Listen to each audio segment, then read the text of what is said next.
0 of 8 credit, WWE.comHot off the biggest party of the summer. WWE Payback 2020 sought to capitalize on everything that didn't take place at SummerSlam last week and also follow up on some of what went down on that show.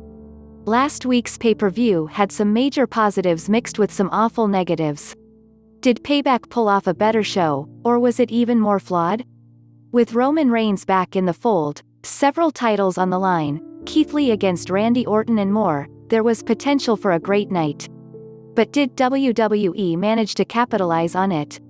It's time to recap the results from Payback and break down the highlights and low points of the show. 2 of 8 credit, WWE.com. How does WWE think this Retribution faction will succeed with the way they've been positioned so far? The debut of the group was interesting. They were a collection of mysterious vandals who ruined the show and went on the attack with no clear directive in mind. Soon after, fans were cracking jokes about how non-threatening they seemed once we got a better look at how small each of the members were. Since then, WWE has done nothing to turn things around.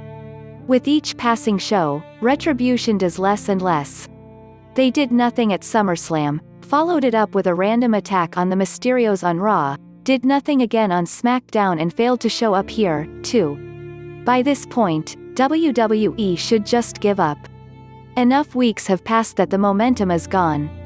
Without a big statement to make up for the past month's lackluster showing, the faction has nothing to keep the angle going. 3 of 8 credit, WWE.comKickoff shows aren't normally worth watching usually, and that's magnified when the only match on them isn't great and serves no purpose. The IIconics vs. the Riott Squad wasn't a no-one contenders contest, nor the first time they had clashed. Far from it. We've seen these four fight non-stop for the past 2 months.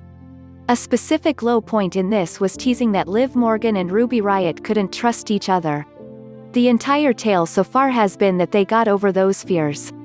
They're now referring to each other as the unified Riott Squad once again and even came out with matching ring gear. Good writers move a story forward, bad writers can't think of something for the characters to do, and they have them forget all the lessons they've learned so they can retread the same storylines. The Riott Squad is in no different a situation after this match than they were heading into Payback, which means this was a waste of time. 4 of 8 credit, WWE.com. It was great to see Apollo Crews save his career by winning the United States Championship earlier this year.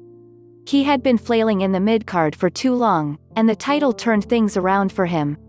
However, his run as champion had to come to an end sometime, and Bobby Lashley was the right man to take the belt from him. While MVP continued to challenge for the title and failed, the Almighty was always the true looming threat.